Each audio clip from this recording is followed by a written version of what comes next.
to inflate the wing from the mushroom after we take off, or if we have strong wind, it's important to put the wing on the ground, going against the wind.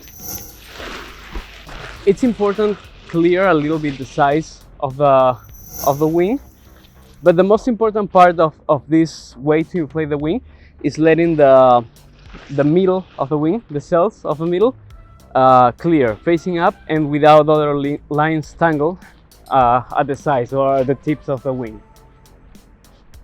So I'm gonna extend the lines a little bit. I'm facing against the wind. My wing is facing against the wind.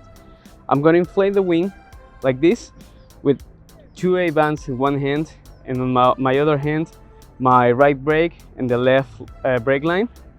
So I'm gonna wait for a gust of wind, and then I'm gonna pull the A-bands like if I were inflated normal.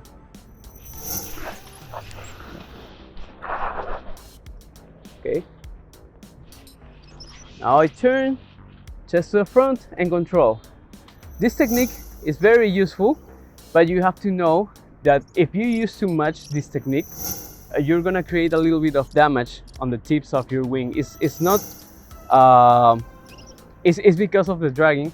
Each time you are inflating the wing, you are dragging the fabric with the ground, and you are damaging a little bit the tips of the wing. So try to use it in special cases when it's windy.